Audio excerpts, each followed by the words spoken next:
Today, I want to extend my best wishes to all who are celebrating Nowruz in the United States and around the world. On this New Year's celebration, friends and family have a unique opportunity to reflect on the year gone by, to celebrate their time together, and to share in their hopes for the future.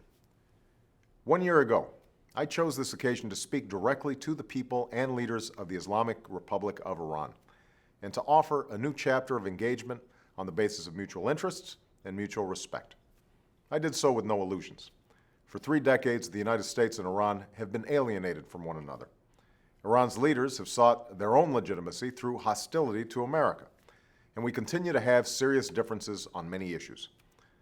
I said last year that the choice for a better future was in the hands of Iran's leaders. That remains true today.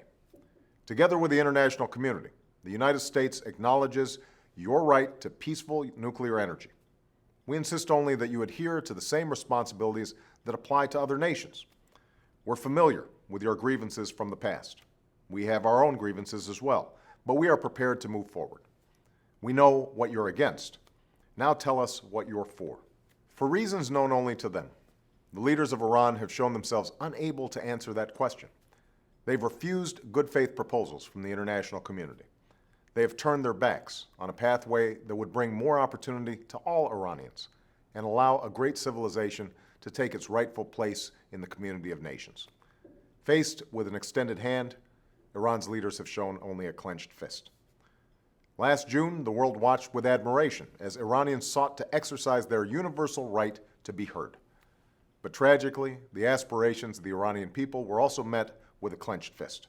As people marching silently were beaten with batons, political prisoners were rounded up and abused, absurd and false accusations were leveled against the United States and the West, and people everywhere were horrified by the video of a young woman killed in the street.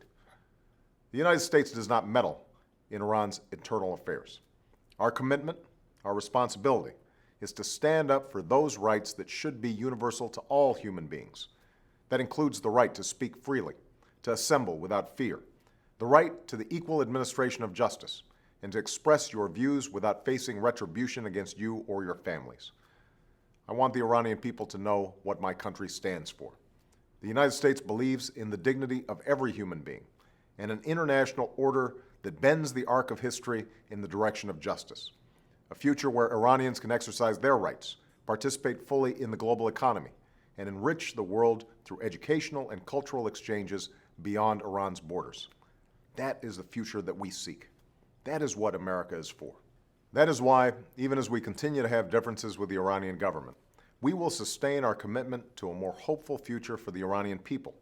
For instance, by increasing opportunities for educational exchanges so that Iranian students can come to our colleges and universities, and through our efforts to ensure that Iranians can have access to the software and internet technologies that will enable them to communicate with each other and with the world without fear of censorship. Finally, let me be clear. We are working with the international community to hold the Iranian government accountable because they refuse to live up to their international obligations.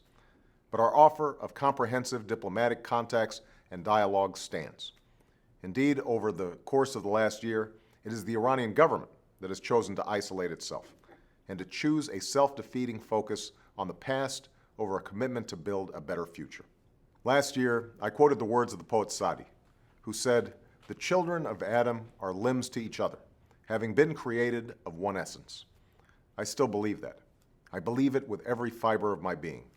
And even as we have differences, the Iranian government continues to have the choice to pursue a better future and to meet its international responsibilities while respecting the dignity and fundamental human rights of its own people. Thank you, and Eid e Shoma Mubarak.